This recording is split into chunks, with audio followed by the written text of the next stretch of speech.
بسم اللہ الرحمن الرحیم۔ یہ ہمارے ایپیسوڈ چل رہے ہیں خاص طور پر 3 طلاق کے موضوعات پر۔ میں اس سے پہلے جتنے لیکچر ریکارڈ کروا چکا ہوں جو خاص اس موضوع سے متعلق تھے، اس میں اہل حدیث علماء کے جو دلائل جو 3 کو 1 کہتے ہیں، ان کے دلائل اور اس پر تبصرہ تفصیل سے گزر چکا ہے۔ اب میں انشاءاللہ آپ کے سامنے ان علماء کے دلائل دوں گا۔ اچھا، پہلے جو میں دلائل دے چکا ہوں اس میں آپ نے دیکھ لیا کہ کوئی ایک بھی دلیل ایسی نہیں ہے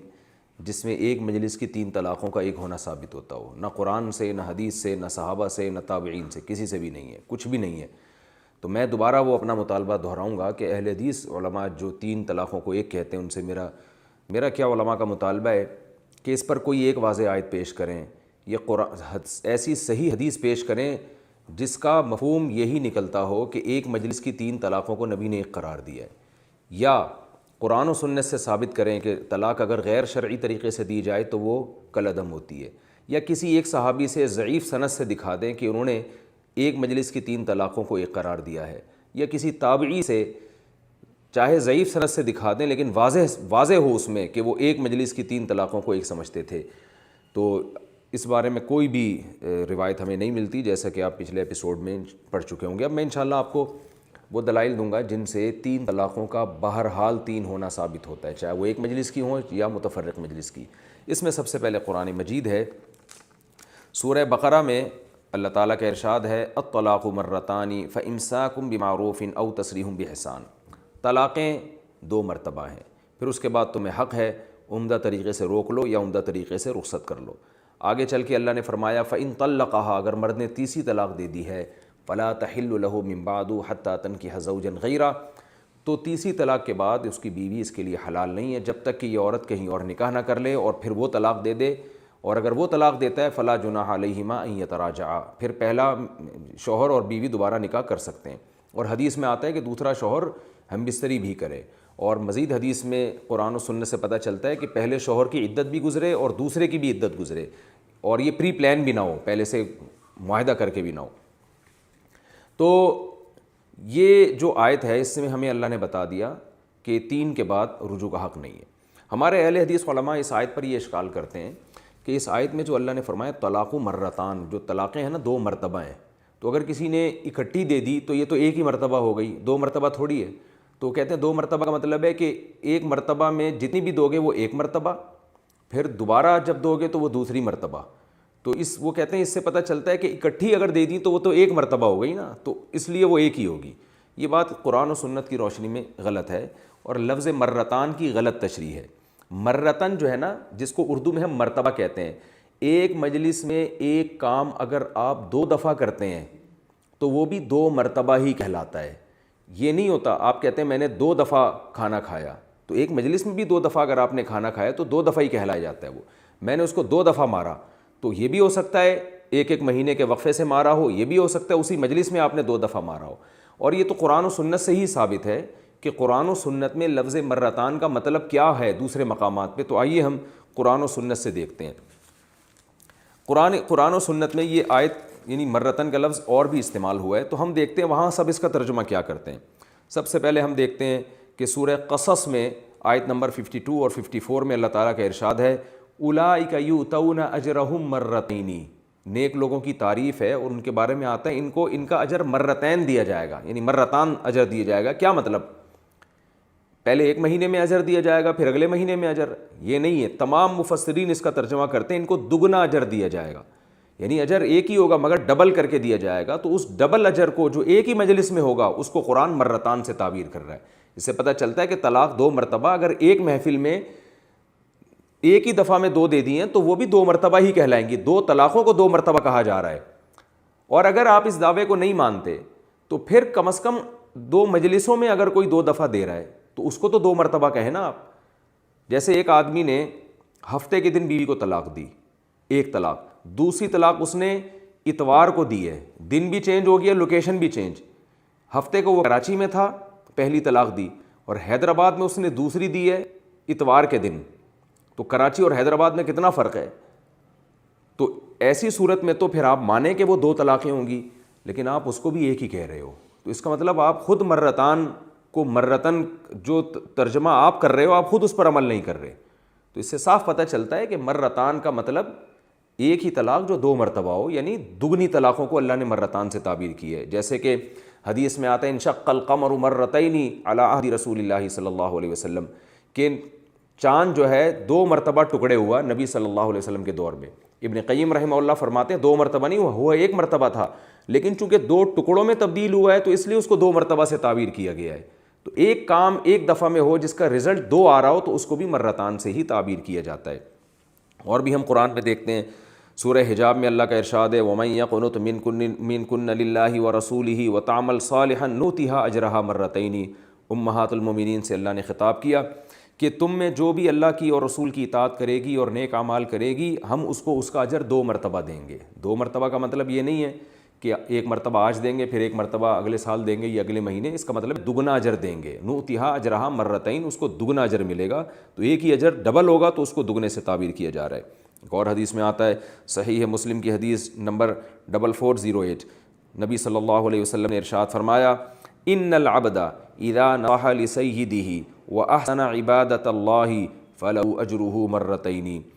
جب کوئی غلام اپنے آقا کے ساتھ بھی خیر خواہی کا معاملہ کرے اور اللہ کی بھی حسن طریقے سے عبادت کرے تو اس کا اجر 2 مرتبہ ملتا ہے. کیا مطلب؟ دگنا اجر ملتا ہے، اللہ کی عبادت کا بھی اور مخلوق کا حق ادا کرنے کا بھی. عن ام سلمۃ ان امرأة قالت یا رسول اللہ ان ابنتی توفی عنها زوجها وقد اشتكت عینها افنکتحلها قال لا مرتين او ثلاثا افنکحلها. ام سلمہ یا افننکحها ہے، یعنی اس کا مطلب یا تو یہ ہو سکتا ہے کہ ہم اس کی آنکھ میں سرما لگا لیں، یا اس کا مطلب یہ ہوتا ہے کہ ہم اس کا نکاح کر دیں. تو قال لا. ام سلمہ رضی اللہ تعالیٰ عنہ فرماتی ہیں کہ ایک عورت نے نبی صلی اللہ علیہ وسلم سے پوچھا کہ میری بیٹی کا انتقال ہو گیا ہے، میری بیٹی کے شوہر کا انتقال ہو گیا ہے اور اس کی آنکھوں میں کوئی بیماری ہے. افننکحها نہیں، پھر آنکھوں میں بیماری ہے تو ظاہر ہے افنکحلها، کیا ہم اس کے سرما لگا سکتے ہیں آنکھوں میں؟ آپ نے فرمایا لا نہیں. مرتین او ثلاثا، یہ بات آپ نے 2 مرتبہ فرمائی یا 3 مرتبہ؟ اب آپ بتاؤ، نبی نے اسی مجلس میں فرمایا نہیں نہیں نہیں. ایسا تھوڑی ہے کہ نبی نے اس وقت فرما دیا نہیں، پھر 1 مہینے بعد اس خاتون کو بلا کے فرمایا نہیں، پھر تیسرے مہینے میں بلا کے فرمایا نہیں. تو ایک ہی مجلس میں ایک بات نبی نے 3 دفعہ دہرائی ہے یا 2 دفعہ دہرائی ہے، اسے مرتن سے اور مرتانی اور ثلاث مراتن سے تعبیر کیا جا رہا ہے. تو یہ بات بالکل واضح ہو جانی چاہیے کہ اچھا. ایک اور میں اس بارے میں روایت پیش کرتا ہوں، یہ بھی بخاری اور مسلم کی روایت ہے جو ام سلمہ والی. عن ابی بکرۃ رضی اللہ عنہ قال قال النبی صلی اللہ علیہ وسلم فی حجۃ الوداع وفیہ قال الا هل بلغت مرتین. صحیح بخاری. حضرت ابو بکرہ رضی اللہ عنہ فرماتے ہیں کہ نبی صلی اللہ علیہ وسلم نے حجۃ الوداع کے موقع پر صحابہ سے فرمایا کیا بتاؤ میں نے اپنا پیغام پہنچا دیا؟ مرتین، یہ بات نبی نے 2 مرتبہ کہی ہے. تو کیا اسی مجلس میں کہی ہے یا الگ الگ مجلسوں میں کہی ہے؟ ظاہر ہے نبی نے اسی مجلس میں اپنی بات کو بار بار ریپیٹ کیا. تو ایک ہی مجلس میں ایک کلام کو بار بار ریپیٹ کیا جاتا ہے، اسے بھی مرتین، مرتانی، مراتن ان سے تعبیر کیا جاتا ہے. تو ایک طلاق اگر قرآن کہہ رہا ہے جب طلاقیں 2 مرتبہ دی ہیں تو اس سے صاف پتہ چل رہا ہے کہ ایک ہی مجلس میں دی ہوں یا الگ الگ مجلس میں دی ہوں، قرآن ان کا حکم بیان کر رہا ہے. آپ اس سے اگر الگ الگ مجلس مراد لیتے ہو تو آپ قرآن کی آیت کے ظاہر کے خلاف چل رہے ہو، ایسی تفسیر کر رہے ہو جس پر آپ کے پاس کوئی واضح دلیل نہیں ہے. قرآن نے جس چیز کو عام رکھا ہے اس کو عام ہی رکھنا پڑے گا، جس کو مطلق رکھا ہے اس کو مطلق ہی رکھنا پڑے گا.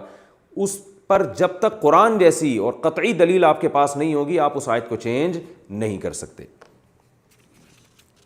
اسی طرح قرآن میں اور بھی بہت ساری ہیں. یہ حدیث میں آتا ہے کہ جو نماز کے بعد تسبیح پڑھتا ہے سبحان اللہ 33 مرتبہ، اس میں بھی جو ہے وہ ثلاثن و ثلاثین مرتن کے الفاظ ہیں، 33 مرتبہ. تو جو نماز کے بعد تسبیح ہم 33 مرتبہ پڑھتے ہیں، ایک ہی مجلس میں پڑھتے ہیں یا الگ الگ مجلسوں میں؟ ایک ہی مجلس کے 33 مرتبہ کو حدیث میں 33 مرتبہ سے تعبیر کیا گیا ہے. تو میرا خیال ہے اتنا کافی ہے کہ الطلاق مرتان کا مطلب صاف واضح ہو گیا کہ طلاقیں 2 مرتبہ، خواہ ایک مجلس میں ہو یا الگ الگ مجلس میں. قرآن فرق نہیں کر رہا، اور قرآن و سنت میں صحابہ کے دور میں یہ فرق ہمیں ملتا ہی نہیں ہے، تبھی اس بارے میں حدیث سب عام ہیں. تو آپ صلی اللہ علیہ وسلم سے بھی اس بارے میں جو منقول ہے میں انشاءاللہ وہ پیش کروں گا. تو قرآن صاف طور پر کہہ رہا ہے. اور یہ قرآن کی آیت جو نازل ہوئی ہے حضرت عبداللہ ابن عباس اور حضرت عائشہ رضی اللہ تعالی عنہما دونوں سے منقول ہے، جو میں شروع میں حوالے بھی دے چکا ہوں کہ وہ فرماتے تھے کہ زمانے جاہلیت میں جب کوئی شخص طلاقیں دینا چاہتا تو کوئی حد نہیں تھی، جتنی چاہیں طلاقیں دے دیتا، چاہے ایک مجلس میں ہو یا الگ الگ مجلس میں، عدت سے پہلے پہلے اس کو رجوع کا حق تھا۔ تو قرآن نے بالکل اس کے اگینسٹ حکم نازل کیا ہے۔ یہ حضرت عائشہ سے بھی مروی ہے، عبداللہ بن عباس سے بھی، آپ چاہیں تو ابو داؤد دیکھ لیں، موطا امام مالک دیکھ لیں، اور علامہ ابن کثیر رحمہ اللہ تعالیٰ نے اپنی سند سے بھی اس کو ذکر کیا ہے تفسیر ابن کثیر میں الطلاق مرتان والی آیت کے تحت۔ اس میں علامہ ابن کثیر کے الفاظ میں آپ کو پڑھ کے سنا دیتا ہوں، عربی عبارت پڑھوں گا تو لمبی عبارت ہے، ٹائم لگے گا، صرف لفظی ترجمہ کر دیتا ہوں میں اس کا، کہ وہ فرماتے ہیں، امام ابو داؤد اپنی کتاب سنن ابی داؤد میں فرماتے ہیں کہ 3 طلاقوں کے بعد رجوع کے منسوخ ہونے کا باب، یہ باب امام ابو داؤد نے قائم کیا ہے کہ حضرت اکرمہ ابن عباس روایت کرتے ہیں کہ جب کوئی شخص اپنی بیوی کو طلاق دیتا تھا، اگرچہ اس نے 3 مرتبہ طلاق دی ہو تو پھر بھی اسے رجوع کا حق حاصل ہوتا تھا، بس اس حکم کو منسوخ کر دیا گیا اور اللہ نے حکم نازل کیا طلاق مرتان، طلاق جس کے بعد رجوع کا حق ہے صرف 2 مرتبہ ہے۔ اور اس حدیث کو امام نسائی نے دوسری سند سے بیان کیا جس میں ہے کہ ہشام ابن عروہ اپنے والد یعنی عروہ سے روایت کرتے ہیں کہ ایک شخص نے اپنی بیوی سے کہا کہ اللہ کی قسم نہ تو میں تجھے طلاق دوں گا اور نہ تجھے اپنے پاس ٹھکانہ دوں گا۔ اس عورت نے کہا یہ کیسے ممکن ہے؟ اس نے کہا میں تجھے طلاق دوں گا یہاں تک کہ جب تیری عدت پوری ہونے کا وقت قریب آئے گا تو میں رجوع کر لوں گا۔ یہ عورت نبی کے پاس آئی، اپنے شوہر کی حرکت کا تذکرہ کیا، اللہ نے یہ آیتیں نازل فرمائیں طلاق مرتان، طلاق جس کے بعد رجوع کا صرف 2 مرتبہ ہے، اگر تیسری دے دی تو یہ عورت پہلے شوہر کے لیے حلال نہیں ہے۔ تو یہ حضرت عروہ جو ہے نا، جو یہ روایت کر رہے ہیں، عبداللہ بن زبیر کے بیٹے ہیں اور حضرت عائشہ کے خاص شاگرد ہیں، تو یہ انہوں نے روایت حضرت عائشہ سے ذکر کی، اور یہ واقعہ بھی حضرت عائشہ سے انہوں نے ذکر کیا ہے کہ حضرت عائشہ نے فرمایا کہ زمانہ جاہلیت میں ایسا ہوتا تھا اور اس کا ناجائز فائدہ بعض لوگ اٹھایا کرتے تھے، طلاقیں دھڑا دھڑ دیتے رہتے تھے۔ قرآن نے کہا 2 دفعہ یہ لفظ استعمال کر سکتے، اس کے بعد نہیں۔ اس لیے میں اہل حدیث علماء سے کہتا ہوں اپنی جانوں پہ رحم کریں، اتنی ڈٹائی کے ساتھ اللہ کا واسطہ اللہ کے حرام کو حلال مت کریں۔ قرآن تو زمانہ جاہلیت کے حکم کو منسوخ کر رہا ہے، بالکل اگینسٹ حکم نازل کر رہا ہے۔ زمانہ جاہلیت میں ایک مجلس میں 2، الگ الگ مجلس میں 2، عدت کے اندر رجوع کا حق ہوتا تھا، قرآن نے بالکل اس کے اگینسٹ حکم نازل کیا کہ اکٹھی 2 یا الگ الگ 2، بالکل رجوع کا حق نہیں ہے 3 کے بعد تمہیں۔ تو اور اگر کسی مفسر نے اس آیت کی اس کے خلاف کوئی تفسیر کی ہے تو بعد کے مفسروں کا قول حجت نہیں ہے، ہمارے لیے حجت صحابہ، تابعین، اسلاف ہیں، اور قرآن، سب سے پہلے تو قرآن و سنت ہے۔ تو اگر کسی کوئی حوالہ دے فلاں نے یہ لکھا تو بھائی فلاں کی ذاتی رائے ہے، وہ جب تک دلیل نہیں ہوگی ہم ان کی بات کو فالو نہیں کریں گے۔ اور دلیل کسے کہتے ہیں؟ قرآن نے جس چیز میں قید نہیں لگائی ہے مجلس کی، آپ اس میں اس وقت تک قید نہیں لگا سکتے جب تک ایسی مضبوط دلیل آپ کے پاس نہ ہو جیسی قرآن کی آیت ہوتی ہے، کیونکہ قرآن کے قطعی کے خلاف ظنی دلائل نہیں چلتے جب کہ آپ کے پاس ظنی بھی نہیں ہے، وہ دلائل بھی نہیں ہے جن کو ظن کے درجے میں دلیل کہا جا سکے۔ قرآن کی دوسری آیت جس سے پتہ چلتا ہے کہ اکٹھی 3 طلاقیں 3 ہوتی ہیں، وہ ہے سورہ طلاق۔ 28ویں پارے میں آپ سورہ طلاق دیکھ لیں جا کے، اس کی تفصیل میں پہلے ایپیسوڈ میں بھی بیان کر چکا ہوں، دوبارہ بیان کر دیتا ہوں مختصراً۔ سورہ طلاق شروع ان الفاظ سے ہو رہی ہے، یا ایھا النبی اذا طلقتم النساء، اے نبی امتیوں کو کہہ دیں کہ جب تم بیویوں کو طلاق دو، فطلقوہن لعدتہن، تو عدت کے اوقات میں تقسیم کر کے دیا کرو اور عدت کو شمار بھی کیا کرو۔ عدت کے اوقات پوری امت کہتی ہے کہ پاکی کے ایام میں دو، اس پر اجماع ہے سب کا کہ عورت جب حیض سے پاک ہو جائے تو ہم بستری کیے بغیر اس کو 1 طلاق دی جائے، پھر اگر دوسری دینی ہے تو دوسرے مہینے میں طہر میں دی جائے، تیسری دینی ہے تو تیسرے طہر میں، اس طرح ڈیوائڈ کر کے دیا کرو۔ اور اللہ نے ارشاد فرمایا وَتِلْكَ حُدُودُ اللَّهِ، یہ اللہ کی حدود ہیں، وَمَن يَتَعَدَّ حُدُودَ اللَّهِ فَقَدْ ظَلَمَ نَفْسَهُ، جو اللہ کی حدود سے تجاوز کرے گا وہ اس نے اپنی ہی جان پہ ظلم کیا۔ آگے ارشاد فرمایا لا تدری لعل اللہ یحدث بعد ذلک امرا، تمہیں معلوم نہیں ہے شاید اللہ اس کے بعد کوئی معاملہ پیدا کر دے، شاید اس کے بعد اللہ کوئی معاملہ پیدا کر دے۔ اس سے کیا مراد ہے؟ میں آیت کی تفسیر میں انشاءاللہ اقوال پیش کروں گا تابعین کے، کہ ایک تو بتایا کہ جو اللہ کی حدود سے تجاوز کرتا ہے اس نے اپنی جان پہ ظلم کیا، اس میں اشارہ دے دیا اللہ نے کہ جو اس طریقے سے طلاق نہیں دے گا وہ اپنی جان پہ ظلم کرے گا، اور ظلم کی صورت یہی ہوگی کہ پچھتائے گا، جیسے کہ اکٹھی 3 طلاقیں دینے کے بعد لوگ پچھتاتے ہیں، تو یہ جب ہی ممکن ہے جب اس 3 کو نافذ کیا جائے، اگر نافذ نہیں ہوگا تو وہ نہ اس نے اپنے اوپر ظلم کیا اور نہ وہ پچھتا رہا ہے۔ اور آگے تو بالکل وضاحت سے فرما دیا کہ تمہیں معلوم نہیں شاید اللہ اس کے بعد کوئی صورت پیدا کر دے۔ کیا مطلب؟ ہم تمہیں طلاق جو ڈیوائڈ کرنے کا حکم دے رہے ہیں اس لیے دے رہے ہیں کہ بسا اوقات طلاق کے بعد میاں بیوی میں جوڑ کی کوئی صورت بن جاتی ہے، تو اکٹھی دو گے تو یہ صورت نہیں بنے گی، اس لیے ہم تمہیں ڈیوائڈ کر کے حکم دے رہے ہیں کہ کیا پتہ شاید کچھ بعد میں کوئی، ابھی تو تم چھوڑنا چاہ رہے ہو لیکن ہو سکتا ہے نیت بدل جائے تمہاری۔ یہی تفسیر اس کی جو ہے وہ تابعین اور صحابہ سے منقول ہے، میں پیش کروں گا انشاءاللہ۔ ذالک یوعظ بہ، اللہ فرماتے ہیں یہ وہ باتیں ہیں جن کے ذریعے نصیحت کی جا رہی ہے، من کان یؤمن باللہ والیوم الآخر، جو اللہ اور آخرت پر ایمان رکھتا ہے، ومن یتق اللہ یجعل لہ مخرجا، اور جو اللہ سے ڈرتا ہے اللہ اس کے لیے مصیبت سے نکلنے کا راستہ رکھتا ہے۔ اس کی تفسیر بھی میں پیش کر چکا ہوں کہ اس آیت کا مطلب عبداللہ بن عباس بیان فرماتے ہیں، جن کو اللہ کے نبی نے فرمایا اللہ اس کو تفسیر کا علم سکھا، اس پر میں سند پیش کر چکا ہوں۔ انہوں نے اس کی تفسیر کی کہ جو اللہ سے ڈرتا ہے، یعنی آیت کے جو ماقبل حصہ ہے نا اسے دیکھ کے فرمایا کہ جو اللہ کے بتائے ہوئے طریقے کے مطابق طلاق دیتا ہے اللہ اس کے لیے مصیبت سے نکلنے کا راستہ رکھتے ہیں۔ صاف پتہ چلتا ہے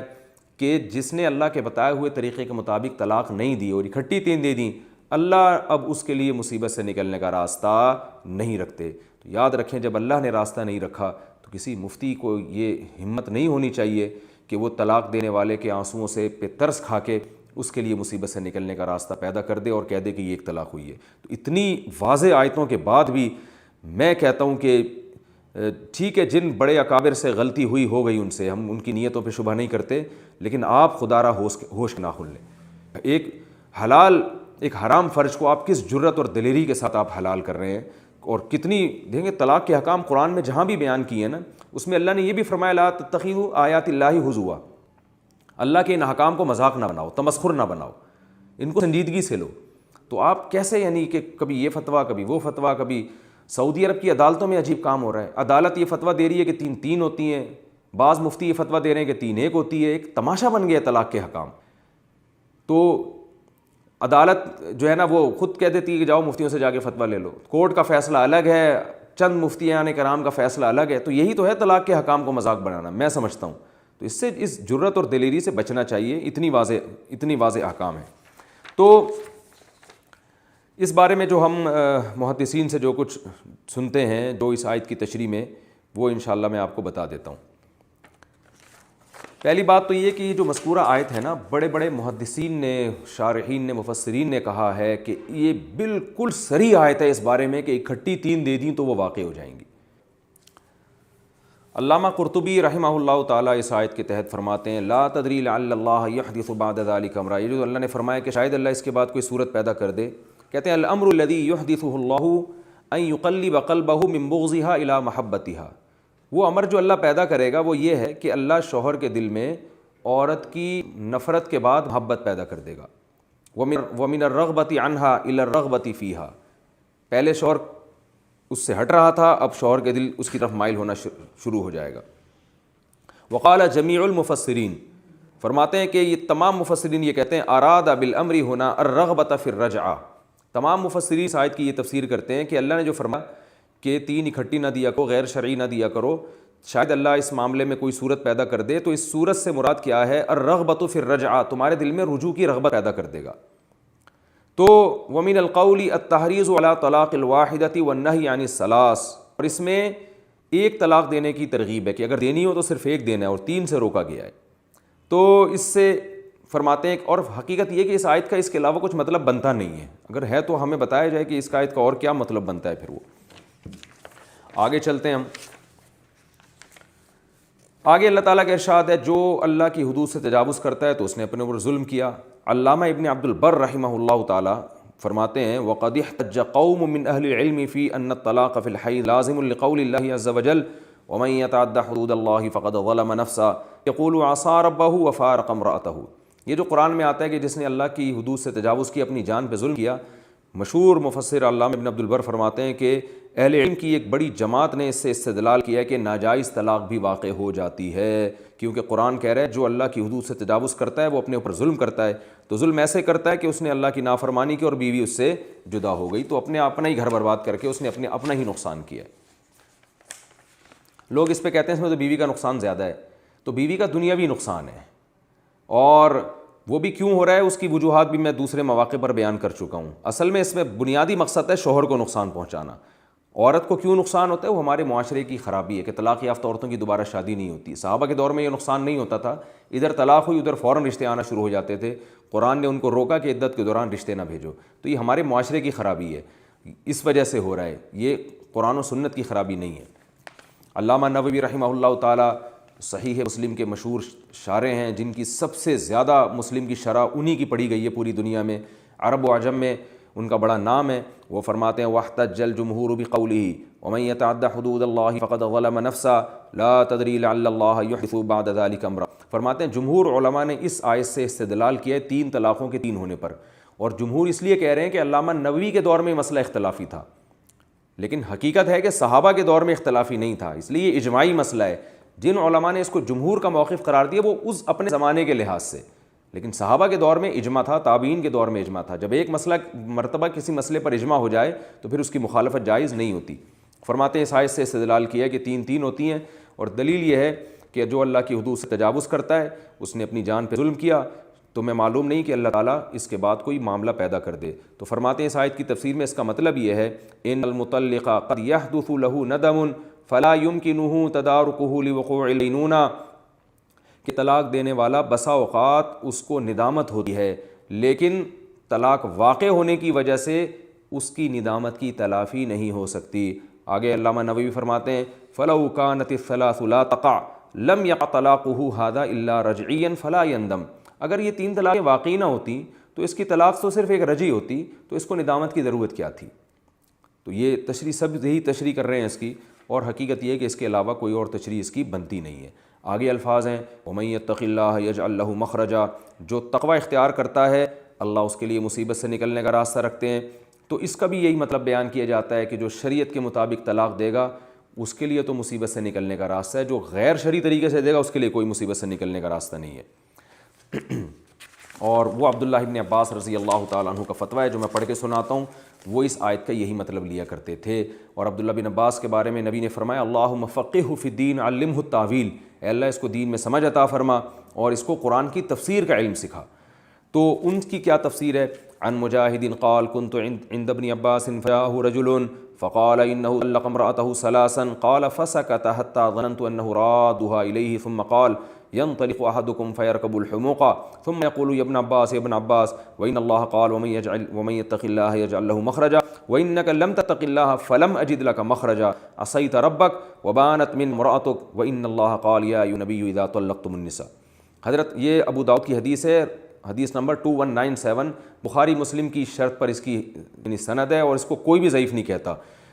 اہل حدیث بھی مانتے ہیں اس حدیث کو کہ صحیح ہے. حضرت مجاہد فرماتے ہیں میں عبداللہ بن عباس کے پاس بیٹھا ہوا تھا، ایک شخص آیا اور اس کہا کہ میں نے 3 طلاقیں دے دی ہیں. حضرت عبداللہ بن عباس خاموش ہو گئے، ہمیں خاموشی کو دیکھ کر لگا شاید یہ لوٹا دیں گے، لیکن پھر عبداللہ بن عباس نے سر اٹھا کر فرمایا تم میں سے ایک شخص نکلتا ہے، حماقت پہ سوار ہوتا ہے، پھر آ کے ابن عباس کے سامنے چیختا ہے اور کہتا ہے اے ابن عباس اے ابن عباس. حالانکہ اللہ تو فرماتے ہیں وَمَن يَتَقِ اللَّهَ يَجْعَل لَّهُ مَخْرَجًا، جو اللہ سے ڈرتا ہے اللہ اس کے لیے مصیبت سے نکلنے کا راستہ رکھتے ہیں. پھر فرمایا اِنَّكَ لَمْ تَتَّقِ اللَّهَ، تو چونکہ اللہ سے نہیں ڈرا ہے فَلَمْ أَجِدْ لَكَ مَخْرَجًا، میں تیرے لیے مصیبت سے نکلنے کا راستہ نہیں پاتا. عَصَيْتَ رَبَّكَ، تو نے اپنے رب کی نافرمانی کی ہے. وَبَانَتْ مِنْكَ امْرَأَتُكَ، تیری بیوی تجھ سے جدا ہو گئی. وَإِنَّ اللَّهَ قال، پھر دلیل میں قرآن کی آیتیں پڑھی یا ایھا النبی اذا طلقتم النساء فطلقوهن لعدتهن، اے نبی مومنین کو کہہ دیجئے کہ جب طلاق دیا کرو تو عدت کے اوقات میں تقسیم کر کے دیا کرو. بتاؤ اس کے بعد بھی اس آیت کی کوئی اور تفسیر کرو گے؟ اتنی واضح عبداللہ بن عباس سے مروی ہے. اور حقیقت یہ کہ ترجمہ بھی اگر آپ لفظی کر لو تو اس آیت کا اس کے علاوہ کوئی مطلب بنتا ہی نہیں ہے. یہ تو ہم عبداللہ بن عباس کے قول صرف تائید کے لیے پیش کر رہے ہیں اور مزید تقویت کے لیے پیش کر رہے ہیں آپ کے سامنے. تو اس آیت سے بھی صاف پتہ چلتا ہے کہ غیر شرعی طریقے سے اگر 3 طلاقیں دی جائیں تو وہ واقع ہو جاتی ہیں. اب میں آپ کے سامنے احادیث پیش کروں گا اس بارے میں. سب سے پہلے صحیح بخاری کی حدیث، حدیث نمبر 4959 عن ابن شہاب ان سہل بن سعد الساعدی اخبرہ ان عویمر الاجلانی جاء الى رسول اللہ صلی اللہ علیہ وسلم. آگے حدیث کے الفاظ حتی اتی رسول اللہ صلی اللہ علیہ وسلم حتی اتی رسول اللہ صلی اللہ علیہ وسلم وسط الناس فقال یا رسول اللہ ارأیت رجلا وجد مع امرأته رجلا ایقتله فتقتلونه ام کیف یفعل. آگے حدیث کے الفاظ ہیں قال سہل فتلاعنا وانا مع الناس عند رسول اللہ صلی اللہ علیہ وسلم فلما فرغ قال عویمر كذبت عليها يا رسول الله إن أمسكتها فطلقها 3 قبل أن يأمره رسول الله صلى الله عليه وسلم. قال ابن شهاب فكانت تلك سنة المتلاعنين. ابن شہاب زہری حضرت سہل ابن سعد رضی اللہ عنہ سے نقل کرتے ہیں کہ حضرت سہل نے فرمایا کہ حضرت عویمر اجلانی، یہ یاد رکھیں صحابی کا نام، عویمر اجلانی رضی اللہ تعالیٰ عنہ نے اپنی بیوی پہ زنا کی تہمت لگائی۔ تو حضرت عویمر اجلانی نے جب نبی صلی اللہ علیہ وسلم سے فرمایا کہ ایسے دیکھا ہے، تو قرآن کی آیتیں نازل ہوئیں کہ قرآن میں اللہ تعالیٰ کا ارشاد ہے وَالَّذِينَ يَرْمُونَ أَزْوَاجَهُمْ وَلَمْ يَكُنْ لَهُمْ شُهَدَاءُ إِلَّا أَنفُسُهُمْ، کہ جو اپنی بیویوں پہ تہمت لگائیں اور ان کے پاس کوئی گواہ نہ ہو، خود انہوں نے دیکھا ہو، فَشَهَادَةُ أَحَدِهِمْ أَرْبَعُ شَهَادَاتٍ بِاللَّهِ إِنَّهُ لَمِنَ الصَّادِقِينَ، تو میاں بیوی میں سے ہر ایک یہ قسم اٹھائے گا، شوہر یہ قسم اٹھائے گا، 4 دفعہ قسمیں اٹھائے گا کہ میں سچا ہوں، وَالْخَامِسَةُ أَنَّ لَعْنَةَ اللَّهِ عَلَيْهِ إِن كَانَ مِنَ الْكَاذِبِينَ، 5ویں قسم میں یہ کہے گا کہ اگر میں جھوٹ بول رہا ہوں تو مجھ پر اللہ کی لعنت ہو۔ آگے اللہ نے ارشاد فرمایا وَيَدْرَأُ عَنْهَا الْعَذَابَ، اب ظاہر ہے شوہر نے تو قسمیں اٹھا لی ہیں، اب عورت سے جو حد ہے نا زنا کی وہ کیسے ساقط ہوگی؟ وہ اس طور پر ساقط ہوگی اگر عورت بھی 5 قسمیں اٹھا لے، اور وہ کیا الفاظ ہوں گے؟ قرآن کہہ رہا ہے ان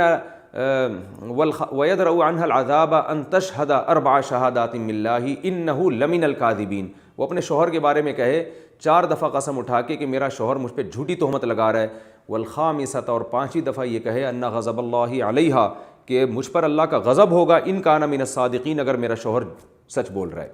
تو اس عمل کو لعان کہا جاتا ہے کہ شوہر نے بیوی پہ تہمت لگائی، شوہر کے پاس گواہ نہیں ہے، لیکن وہ عدالت میں جا کے کہتا ہے کہ میں نے اپنی بیوی کو زنا کرتے ہوئے دیکھا ہے، عدالت اس سے 4 گواہ مانگے گی، گواہ نہیں ہے تو عدالت کہے گی پھر 5 قسمیں اٹھاؤ، اس طرح سے نئی قسم اٹھاتا تو پھر اس پہ جھوٹی تہمت کی سزا جاری ہوگی شوہر کے اوپر، اس کو کوڑے مارے جائیں گے، اور اگر قسم اٹھا لیتا ہے تو شوہر بری ہو گیا، لیکن اب بیوی کو کہا جائے گا کہ آپ کو رجم کیا جائے گا، آپ قسمیں اٹھاؤ یا اقرار کرو آپ کہ میں نے زنا کیا، اقرار کر لے گی تو پتھروں سے مار کے ہلاک کیا جائے گا، جس کو رجم کہتے ہیں، اقرار نہیں کرتی تو پھر قسم اٹھائی جائے گی، اس کو بند کیا جائے گا جب تک کہ وہ قسمیں نہیں اٹھا لیتی، اور وہ قسمیں کیا ہیں جو قرآن نے بیان کی ہیں، جو میں نے آپ کے سامنے پیش کر دی۔ مرد بھی قسم اٹھا لے، عورت بھی قسم اٹھا لے، تو اس عمل کو کہا جاتا ہے لعان، یعنی ایک دوسرے پر گویا وہ لعنت کر رہے ہیں اپنے اوپر کہ میں جھوٹ بول رہا ہوں تو لعنت، اور وہ کہہ رہی ہے میں جھوٹ بول رہی ہوں تو مجھ پر غضب، تو اس عمل کو لعان کہا جاتا ہے۔ ہوتا یہ ہے کہ جب نبی صلی اللہ علیہ وسلم سے اس بارے میں ہمیں 2 واقعات ملتے ہیں کہ جب بھی لعان ہوگا، لعان، تو اسلام یہ کہتا ہے کہ میاں بیوی اکٹھے نہیں رہ سکتے جب تک کہ اپنی بات سے رجوع نہیں کر لیتے، وہ تو یہ دونوں اکٹھے نہیں رہ سکتے۔ اب تو یہ واقعہ ہوا ہے کہ حضرت عویمر اجلانی رضی اللہ تعالی عنہ نبی صلی اللہ علیہ وسلم کے پاس آئے اور بتایا میں نے اپنی بیوی کو زنا کرتے ہوئے دیکھا، آپ نے فرمایا کہ اللہ نے اس بارے میں آیتیں نازل کی ہیں، تو ان کی بیوی کو بھی لایا گیا، ان کو بھی لایا گیا، تو انہوں نے پھر قسمیں اٹھائیں اسی طرح سے جیسے سورہ نور میں ہے، ان کی بیوی نے بھی قسمیں اٹھا لیں۔ تو جب قسمیں اٹھائیں ان کی بیوی نے، تو حضرت عویمر اجلانی رضی اللہ تعالیٰ عنہ نے فرمایا، صحیح بخاری کی حدیث، کذبت علیہا ان امسکتھا، یا رسول اللہ اب بھی اگر اس عورت کو میں اپنے نکاح میں باقی رکھوں گا نا تو اس کا مطلب گویا میں نے جھوٹی تہمت لگائی تھی۔ فطلقہا ثلاثا قبل ان یامرہ النبی، ابھی نبی نے ان کو کچھ حکم نہیں دیا تھا، اس سے پہلے ہی انہوں نے 3 طلاقیں دے دی۔ تو اب مجھے ایک بات بتائیے، ہمارے اہل حدیث حضرات اس حدیث میں کہتے ہیں کہ اصل میں حدیث میں تو آتا ہے المطلعنان لا یجتمعان ابدا، لعان کرنے والے کبھی جمع ہو ہی نہیں سکتے، اور ایک حدیث میں آتا ہے رسول اللہ صلی اللہ علیہ وسلم نے میاں بیوی کے درمیان تفریق کرا دی، تو چونکہ نبی کی تفریق سے نکاح تو ٹوٹ ہی چکا تھا، تو حضرت عویمر اجلانی نے اگر اکٹھی 3 بھی دے دیں تو اس سے کچھ نہیں ہوا، تو یہ اس سے یہ ثابت نہیں ہوتا کہ 3 طلاقیں 3 ہوتی ہیں، تو یہ مغالطہ ہے۔ دیکھیے حدیث میں جو آتا ہے نا المطلعنان لا یجتمعان ابدا، 2 لعان کرنے والے کبھی جمع نہیں ہو سکتے، اس میں کہیں بھی نہیں ہے کہ لعان کرتے ہی ان کا نکاح ختم ہو جاتا ہے، یہ کہیں بھی نہیں ہے، بلکہ اس کا مطلب ہے وہ نہیں رہ سکتے ساتھ۔ کیا مطلب؟ شوہر کو اب طلاق دینی پڑے گی بیوی کو، شوہر طلاق نہیں دیتا تو قاضی ان کے درمیان نکاح کو ختم کرے گا، کیونکہ اب حدود اللہ پر یہ قائم نہیں رہ سکتے، آپ کھلے عام زنا کی تہمت بھی لگاؤ بیوی کے اوپر پھر اس کے ساتھ بھی رہو، تو یہ وہی ہے کہ حدود پر قائم نہیں رہ سکتے، تو اب شوہر طلاق نہیں دے گا تو پھر قاضی جو ہے ان کے درمیان تفریق کرے گا۔ تو نبی صلی اللہ علیہ وسلم نے ان کے درمیان تفریق کی، مگر ان کے درمیان نہیں، وہ ہلال ابن امیہ دوسرا واقعہ ہے، ان کے درمیان تفریق کی، کیونکہ ہلال ابن امیہ نے طلاق نہیں دی تھی، یہاں چونکہ انہوں نے طلاق دیے، اس واقعے کے بارے میں حدیث میں نہیں ہے کہ نبی نے تفریق کرا دی ان کے درمیان۔ ہمارے اہل حدیث بھائی کیا کرتے ہیں کہ وہ 2 واقعات کو خلط ملط کر دیتے ہیں، 2 واقعات کو آپس میں جوڑ دیتے ہیں، ہلال ابن امیہ رضی اللہ تعالیٰ عنہ کا لعان کا الگ واقعہ ہے، عویمر اجلانی کا الگ واقعہ ہے. یہاں یہ ہے کہ نبی سے کچھ منقول نہیں ہے کہ نبی نے تفریق کی نہیں کی. یہاں اس لیے حضرت عویمر نے خود سے 3 طلاقیں دے دی. اور دوسری جگہ جو آتا ہے وہ ہلال ابن امیہ کا واقعہ ہے. اس میں یہ ہے کہ ہلال ابن امیہ نے کی طلاق کا تذکرہ نہیں ہے, اس لیے وہاں نبی نے خود نکاح کو ختم کیا, فرقہا, جدائی کی ان کے درمیان. قاضی کو بعض صورتوں میں حق حاصل ہوتا ہے کہ وہ میاں بیوی کا نکاح کالعدم کر سکتا ہے, ان میں سے ایک صورت یہ بھی ہے. تو اس لیے بغیر کسی دلیل کے یہ کہنا کہ لعان کرتے ہی ان کا نکاح ختم ہو گیا, اس پہ آپ قرآن و حدیث سے کوئی واضح دلیل دیں اور آپ کو اس بارے میں کوئی دلیل نہیں ملے گی. اس سے صاف پتہ چلتا ہے کہ ان کا جو نکاح ختم ہوا تھا وہ ایک مجلس میں 3 طلاقیں دینے کی وجہ سے ختم ہوا تھا, اور نبی نے اس پہ خاموشی اختیار کی. اگر نبی صلی اللہ علیہ وسلم یہ سمجھتے کہ اس سے نکاح ختم نہیں ہو رہا تو آپ بتا دیتے صحابہ کو کہ بھئی یہ تو سمجھ رہے 3 سے نکاح ختم ہو جائے گا لیکن ختم نہیں ہو رہا. تو نبی کی خاموشی عام حالات میں اس کی دلیل ہے کہ یہ نبی کی اجازت سے ہو رہا ہے. لیکن ہاں جب تک کہ اس کے خلاف کوئی دلیل نہ ملے. بعض دفعہ نبی کی مجلس میں کام ہوا ہے لیکن وہ نبی کی اجازت سے نہیں ہوا تو اس کو ہم نہیں کہیں گے, لیکن اگر کوئی دلیل نہیں ہے تو یہی سمجھا جائے گا. اور چلیں یہ ساری تقریر آپ نہیں مانتے, فرض کر لیتے ہیں کہ لعان کرتے ہی نکاح ختم ہو گیا تھا ان کا, لہذا نبی نے اس لیے نکیر نہیں کی حضرت عویمر اجلانی پر کہ وہ تو انہوں نے ویسے ہی ختم ہو گیا تو اکٹھی 3 دو یا 1 دو, اس سے کیا فرق پڑتا ہے. فرض کر لیں آپ, اور نکاح اصل میں لعان سے ہی ختم ہوا ہے اور یہ تو بعد میں ایسی معاذ اللہ کوئی ہوائی فائرنگ تھی, یہ فرض کر لیں. لیکن مجھے یہ بات بتائیں کہ حضرت عویمر اجلانی کے جو الفاظ ہیں وہ یہ ہیں کہ کذبت علیہا ان امسکتھا, کہ یا رسول اللہ اگر میں اس عورت کو اپنے نکاح میں اب بھی باقی رکھوں گا نا تو اس کا مطلب میں نے اس پہ جھوٹی تہمت لگائی تھی. یہ کہا اور کھڑے کھڑے انہیں 3 طلاقیں دی ہیں. اس سے صاف پتہ چلتا ہے کہ حضرت عویمر اجلانی یہ سمجھتے تھے کہ نکاح سے نکالنے کے لیے مجھے 3 دینی پڑیں گی, 1 یا 2 سے میری بیوی نکاح سے نہیں نکلے گی. اگر ان کا یہ خیال ہوتا کہ جیسے عبداللہ بن عباس سے صحیح مسلم مروی ہے کہ نبی کے دور میں 3 طلاقیں ایک شمار ہوتی تھیں, تو اگر یہ مطلب ہوتا تو حضرت عویمر اجلانی بھی یہ سمجھ رہے ہوتے کہ نبی کے دور میں نبی کی موجودگی میں اور بہت سارے صحابہ کی موجودگی میں میری 3 طلاقیں ایک ہی شمار ہوں گی, تو وہ پھر 3 کیوں دیتے اور وہ یہ کیوں کہتے کہ میں اس کو اپنے نکاح سے نکالنا چاہتا ہوں. اس سے صاف پتہ چلتا ہے کہ نبی کے دور میں, نبی کی موجودگی میں, صحابہ کی موجودگی میں, اور حضرت عویمر اجلانی جیسے صحابی یہ خود سمجھ رہے ہیں کہ مجھے اپنے نکاح سے اپنی بیوی کو نکالنے کے لیے 3 دینی پڑیں گی. تو اس سے وہ جانتے تھے, مانتے تھے کہ 3 ہوتی ہیں, 1 نہیں ہوتی. اور ویسے بھی اچھا اس سے آپ یہ بھی کہہ سکتے ہیں کہ ہو سکتا ہے حضرت عویمر اجلانی رضی اللہ تعالی عنہ کو مسائل کا علم نہ ہو, وہ غلطی سے 3 کو 3 سمجھ رہے ہوں جبکہ نبی تو 3 کو 1 سمجھتے تھے. یہ بھی ہم نہیں کہہ سکتے. اس کی وجہ یہ ہے کہ عبداللہ بن عباس اور حضرت عائشہ رضی اللہ تعالی عنہم سے صحیح سند سے میں نے حدیثیں پیش کی ہیں پچھلے ایپیسوڈ میں اور اس سے بھی شروع میں پیش کی ہیں کہ زمانہ جاہلیت میں 3 طلاقوں کو ایک سمجھا جاتا تھا, 3 کیا 3000 کو بھی. اسلام نے اس حکم کو منسوخ کیا ہے اور قرآن کی آیتیں نازل ہوئی ہیں کہ 3 کے بعد رجوع کا حق نہیں ہے. تو اس سے ہمیں یہ صاف پتہ چلتا ہے کہ حضرت عویمر اجلانی رضی اللہ تعالی عنہ طلاق کے مسائل سے واقف تھے, ان کو یہ پتہ تھا کہ زمانہ جاہلیت کا حکم منسوخ ہو گیا ہے. تو اس سے پتہ چلتا ہے وہ کم علم بھی نہیں تھے, ورنہ وہ جو ہے وہ یہ سمجھتے کہ 3 سے تو 1 ہی ہوگی اور میرے نکاح سے یہ نکلے گی نہیں. تو اس سے صاف پتہ چلتا ہے کہ وہ قرآن کی آیت بھی جانتے تھے, اس کا مفہوم بھی جانتے تھے, اور یہ بھی جانتے تھے کہ زمانہ جاہلیت کا حکم منسوخ ہو گیا, اور یہ بھی جانتے تھے کہ جب تک یہ عورت میرے نکاح میں باقی رہے گی تو جب تک میں 3 طلاقیں نہیں دوں گا اسے یہ خاتون میرے نکاح سے نہیں نکلیں گی. تو تبھی انہوں نے فرمایا کذبت علیہا ان امسکتھا, اگر میں اس کو اپنے نکاح میں باقی رکھوں تو یا رسول اللہ پھر تو میں نے ان پر جھوٹ باندھا. ہمارے اہل حدیث حضرات کہتے ہیں کہ یہ سب اس لیے تھا نبی نے خاموشی اختیار کی, اگرچہ وہ یہ سمجھ رہے تھے عویمر اجلانی کے 3 سے نکاح ختم ہو جائے گا, لیکن نبی نے خاموشی اس لیے اختیار کی کہ نکاح تو ویسے ہی ختم ہو گیا ہے لعان کے ذریعے. اس پر یہ حدیث بھی پیش کرتے ہیں کہ ابو داؤد کی حدیث ہے فرق رسول اللہ صلی اللہ علیہ وسلم بین المطلعنین وقضا اللہ بیت لها علیہ ولا قوت من اجل انہما یتفرقان من غیر طلاق ولا متوفى عنہا. کہتے ہیں نبی صلی اللہ علیہ وسلم نے 2 لعان کرنے والوں کے درمیان تفریق کر دی اور یہ فیصلہ کیا کہ کوئی نان نفقہ بھی نہیں ہے, اور وجہ یہ ہے کہ یہ بغیر کسی طلاق کے اور شوہر کی موت کے بغیر ان کا نکاح ختم ہو رہا ہے. تو یعنی طلاق کے بغیر ہی نکاح ختم ہو رہا ہے, اس لیے نبی نے یہ فیصلہ کیا تھا. تو یہ حدیث سند کے لحاظ سے بالکل بھی ٹھیک نہیں ہے,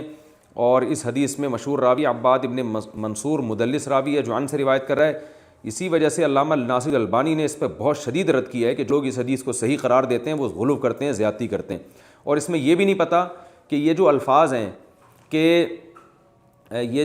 ہیں کہ اس لیے کہ ان کا نکاح بغیر طلاق کے ختم ہو گیا تھا، یہ الفاظ نبی کے بھی نہیں ہیں، یہ تو بعد میں راوی نے اپنی طرف سے اس میں الفاظ ڈالیں، وہ خود سے ایک ریزن بیان کر رہے ہیں۔ تو علامہ ناصر الدین البانی کی اس تحقیق کو آپ دیکھیں، سلسلۃ الاحادیث الضعیفہ والموضوعہ وضعیف فی ابی داود للالبانی، البانی رحمہ اللہ کی جو مشہور کتاب ہے، جو ان پہ ابو داؤد کی روایت پر ان کا کلام ہے۔ تو عباد ابن منصور مدلس راوی کی وجہ سے یہ حدیث ضعیف ہے، اور اس میں یہ جو الفاظ ہیں کہ بغیر طلاق کے ان کا نکاح خود بخود ختم ہو گیا تھا، ان الفاظ کی نسبت بھی نبی صلی اللہ علیہ وسلم کی طرف نہیں کی جا سکتی، بلکہ یہ راوی کے اپنے الفاظ ہیں۔ تو اور بھی کچھ الفاظ ہیں جن سے اہل حدیث حضرات کہتے ہیں کہ لعان سے ہی نکاح ختم ہو گیا تھا، طلاق سے ختم نہیں ہوا تھا۔ وہ الفاظ کیا ہیں؟ بعض حدیثوں میں آتا ہے فَكَانَتْ تِلْكَ سُنَّةُ الْمُتَلَاعِنَيْنِ أَن يُفَرَّقَ بَيْنَهُمَا، کہ دو لعان کرنے والوں کا یہ طریقہ بن گیا کہ ان کے درمیان جدائی ڈال دی جائے گی۔ تو ہم بھی کہتے ہیں کہ ان کا یہ طریقہ ہے، کیونکہ حدیث کے الفاظ ہیں لا سبیل لک علیہا، آپ نے لعان کرنے والے صحابی کو فرمایا تمہارے پاس اس عورت کے پاس جانے کا کوئی راستہ نہیں ہے۔ تو کیا مطلب؟ تمہیں طلاق دینی پڑے گی، تم نہیں دو گے تو جج نکاح کو، قاضی یعنی نبی صلی اللہ علیہ وسلم نکاح کو ختم کریں گے، یہ مطلب ہے۔ کوئی ایک حرف، اسی طرح حدیث میں آتا ہے المتلاعنان لا یجتمعان ابدا، دو لعان کرنے والے کبھی بھی جمع نہیں ہو سکتے، یعنی یا تو شوہر کو طلاق، کیونکہ نکاح ختم کرنے کے لیے خاتمے کی کوئی دلیل ہونی چاہیے، دلیل یہی ہے کہ شوہر طلاق دے یا قاضی اس کے نکاح کو ختم کرے۔ اور یہ جو حدیث کے الفاظ ہیں کہ فَكَانَتْ تِلْكَ سُنَّةُ الْمُتَلَاعِنَيْنِ أَن يُفَرَّقَ بَيْنَهُمَا، کہ دو لعان کرنے والوں کا یہ طریقہ بن گیا کہ ان کے درمیان جدائی ڈالی جائے گی۔ اس کا مطلب خود بخود جدا نہیں ہو جائیں گے، جدائی ڈالی جائے گی ان کے درمیان، ان کو جدا کیا جائے گا۔ کس طرح سے؟ یا تو شوہر کو مجبور کیا جائے گا کہ وہ طلاق دے، یا جج کو کہا جائے گا کہ وہ جو ہے وہ ان کے درمیان نکاح کو ختم کرے۔ اور اگر یہ لعان سے رجوع کر لیتے ہیں تو یہ لعان کرنے والے رہے نہیں، پھر ان کا نکاح ختم نہیں ہوگا۔ شوہر اگر لعان سے رجوع کرتا ہے تو 80 کوڑے لگیں گے اس کے، پھر وہ اس کی بیوی ہے، رہے اس کے ساتھ، اور عورت اگر لعان سے رجوع کرتی ہے تو عورت کو پھر رجم کر دیا جائے گا۔ تو صاف حدیثوں کا یہ مطلب ہے۔ تو میں اہل حدیث علماء سے مطالبہ کرتا ہوں قرآن و سنت میں، ایسا نہ ہو کہ آپ بعض فقہا کے اقوال پیش کرنا شروع کر دیں، فقہا کے اقوال تو دونوں طرف ملتے ہیں، قرآن و سنت سے آپ بتائیے کہ لعان کرتے ہی نکاح خود بخود ختم ہو جاتا ہے، اس بارے میں کوئی واضح دلیل دیں۔ نہیں ہے دلیل تو صاف پتہ چلتا ہے کہ حضرت عویمر اجلانی کے جو یہ الفاظ ہیں کہ یا رسول اللہ اب بھی میں اس کو اپنے نکاح میں اگر باقی رکھوں گا تو اس کا مطلب یہ ہوگا کہ میں نے گویا جھوٹی تہمت لگائی تھی، لہذا یہ کہتے ہی اب حضرت عویمر نے 3 طلاقیں دے دی کھڑے کھڑے۔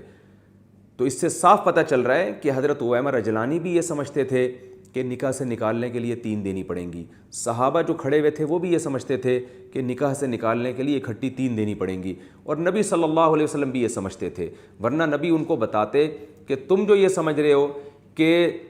تم ان کو نکاح سے نکالنے کے لیے 3 دو گے تو یہ غلط سمجھ رہے ہو، آپ اس پہ رد کرتے، کیونکہ سارے صحابہ بھی کھڑے ہوئے ہیں وہاں پہ، جیسے کہ تیمم حضرت عمار ابن یاسر نے یہاں تک کیا تو نبی صلی اللہ علیہ وسلم نے بعد میں اس پہ رد کیا، بعد میں ہمیں حدیثیں ملتی ہیں جس میں آپ صلی اللہ علیہ وسلم نے یہاں تک تیمم کا حکم دیا۔ تو نبی صلی اللہ علیہ وسلم سے اس کے بعد بھی ہمیں کوئی حدیث نہیں ملتی جس میں آپ صلی اللہ علیہ وسلم نے یہ بتایا ہو کہ ایک مجلس کی 3 طلاقیں ایک ہوتی ہیں۔ جو روایت پیش کی جاتی ہیں ان کا حشر کیا ہے وہ میں نے آپ کے سامنے بتا دیا۔ تو بخاری اور مسلم کی یہ واضح حدیث ہے کہ جس سے صاف پتہ چلتا ہے کہ حضرت عویمر اجلانی نے اکٹھی 3 طلاقیں نبی کی موجودگی میں دی ہیں، اور اس کو یہ سمجھا گیا ہے کہ نکاح ختم ہوا، تبھی نبی کے بارے میں یہ نہیں آتا کہ نبی نے ان کے درمیان جدائی ڈالی ہے، کیونکہ یہاں طلاقیں ہو چکی تھیں۔ ہلال ابن امیہ نے طلاقیں دی ہیں، لعان کیا ہے، تو وہاں حدیث میں آتا فرق بینہما، نبی نے ان کے درمیان تفریق کی کیونکہ وہاں طلاق نہیں تھی۔ تو اس سے پتہ چلتا ہے کہ تفریق سے نکاح ختم ہوگا، دونوں میں قاضی تفریق کرے گا تو نکاح ختم ہوگا یا طلاق سے نکاح ختم ہوگا۔ تو یہ صاف دلیل ہے اس بات کی کہ اکٹھی 3 طلاقیں نبی صلی اللہ علیہ وسلم کی مجلس میں دی گئی ہیں اور ان کو کاؤنٹ کیا گیا ہے۔ اگر بخاری مسلم کی یہ حدیث صرف اتنی ہی ہوتی، اس کی مزید ڈیٹیل نہ ہوتی، تو بھی اس سے پتہ چلتا ہے کہ 3 ہوتی ہیں، لیکن ابو داؤد میں اس کی مزید تفصیل ہے، اس نے تو دودھ کا دودھ اور پانی کا پانی کر دیا۔ میں ابو داؤد کی وہ حدیث بھی آپ کے سامنے پڑھ کر سناتا ہوں۔ اس حدیث کے الفاظ ہیں فَأَنفَذَهُ رسول اللہ صلی اللہ علیہ وسلم، کہ آپ صلی اللہ علیہ وسلم نے اس طلاق کو شمار بھی کیا، نافذ بھی کیا، سمجھا بھی کہ یہ 3 طلاقیں ہیں۔ تو ابو داؤد کی حدیث کے الفاظ پڑھ دیتا ہوں. عن عیاض بن عبد اللہ الفہری وغیرہ عن ابن شہاب عن سہل رضی اللہ عنہ وفیہ فطلقها 3 تطلیقات عند رسول اللہ صلی اللہ علیہ وسلم فانفذہ رسول اللہ صلی اللہ علیہ وسلم. ابو داؤد کی حدیث ہے، حدیث نمبر 2250. اس میں آتا ہے کہ حضرت سہل ابن سعد نے جب 3 طلاقیں دی ہیں نبی کی موجودگی میں تو نبی صلی اللہ علیہ وسلم نے اس کو نافذ قرار دیا ہے. اور اس حدیث کو علامہ البانی رحمہ اللہ نے صحیح قرار دیا ہے، اور سلسلۃ الاحادیث الصحیحہ جس میں حدیث نمبر 2465 آپ دیکھ سکتے ہیں. تو بعض ہمارے اہل حدیث کہتے ہیں کہ وہ تو اصل میں نبی نے نافذ قرار دے دیا نا اس لیے ہو گئی، ورنہ اصل میں 3 تو ایک ہی ہوتی ہیں، وہ تو نبی نے نافذ قرار دیا ہے. تو یہ تکلفات ہیں. نبی کا فیصلہ بھی آپ کے سامنے آ گیا، حضرت عمر رجلانی کا اپنا خیال کیا تھا، وہ کیا سمجھ رہے تھے وہ بھی آ گیا، وہاں جو کھڑے ہوئے صحابہ کیا سمجھ رہے تھے وہ بھی آپ کے سامنے آ گیا. اس کے بعد کھینچا تانی کر کے یہ کہنا کہ نبی نے چونکہ نافذ قرار دیا ہے تو اگر نبی نافذ قرار دیتے تو ہوگی. تو بھائی نبی نافذ جب قرار دیں گے تو اس کا مطلب ہے کہ نبی یہ بزبان حال یہ بتا رہے ہیں کہ 3 دو گے تو نبی کی نظر میں وہ نافذ ہیں. تو اس میں تکلف کر کے کھینچا تانی کر کے اپنے مطلب تراشنا، یہ پھر میں سمجھتا ہوں کہ یہ شرعی حکام پر بڑی جرت اور دلیری کی بات ہے. اس کے بعد میں انشاءاللہ دوسری حدیث پیش کروں گا اگلے ایپیسوڈ میں آپ کے سامنے، ان سے بھی پتہ چلے گا کہ طلاق ایک مجلس میں ہو یا الگ الگ مجلس میں 3 ہی ہوتی ہیں. اللہ تعالیٰ عمل کی توفیق عطا فرمائے.